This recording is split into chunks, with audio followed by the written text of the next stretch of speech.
I recently discovered something startling about myself. It turns out that I'm a racist, sexist, misogynist. This came as quite a shock to me. How did this happen?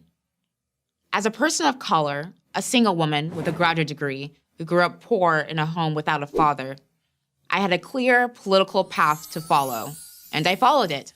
I voted for Barack Obama, twice. After all, we share the same skin color. His father was from Africa. Mine was too. What other reasons did I need? I was inspired to see a Black man rise to the highest office in the land. I believed his ascent would herald a new beginning, a new era of racial healing and harmony. We would finally have that frank discussion about race that everyone always talks about. I was also inspired by his wife. I was thrilled to see such a strong, opinionated Black woman take the national stage. But then something happened. Actually, several somethings. I realized there was a big contradiction in my own life.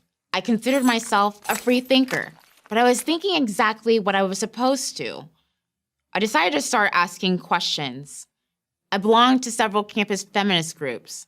I was even teaching feminism to inner city girls. Part of that teaching involved making the case for abortion. These girls needed to know that they had the right to make decisions about their own bodies. Surely, I thought, that's empowerment. But one day I asked myself, isn't it men who benefit most from consequence-free sex? Doesn't that give them even more power over women? And of course, abortion certainly doesn't empower the woman it prevents from ever being born. When I began to ask my other feminist friends how they reconcile these issues, they just got angry. I was called anti-woman, even by progressive men. But I'm not anti-woman, I thought. I am a woman. I just don't want to be a weak one. I want to be strong, like Michelle. At about the same time, while I was a student at the University of Texas at Dallas, the UT Austin Department of African Diaspora Studies released a statement in which they said, and I quote, "African Americans are disproportionately affected by the saturation of our society by firearms. We demand that firearms be banned in all spaces occupied by Black people on our campus." Wait a second, I thought. Why would you want to ban firearms only in Black areas?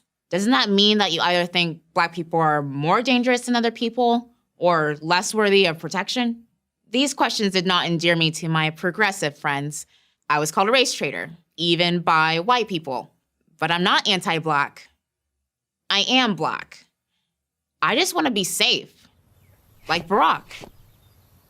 I realized I didn't have a good answer. I only had more questions. Like, why were Blacks doing so poorly in cities that had been run by Democrats for decades? Was it racism and sexism that was holding people back? Or was it something else? The more questions I asked, the less popular I became. But here's the funny thing. I started to feel better about myself. I decided that the very definition of empowerment required me to take responsibility for my own life. I wasn't going to be anyone's victim, which meant I had to protect myself. So I bought a gun. I started to advocate for gun rights. That cost me more friends. I joined the pro-life movement and walked in the March for Life. More friends, gone. Then I crossed the line. I voted Republican, the party that views me as an empowered individual, able to shape my own destiny, not as a member of a victim group. And that's how I became a racist, sexist, misogynist.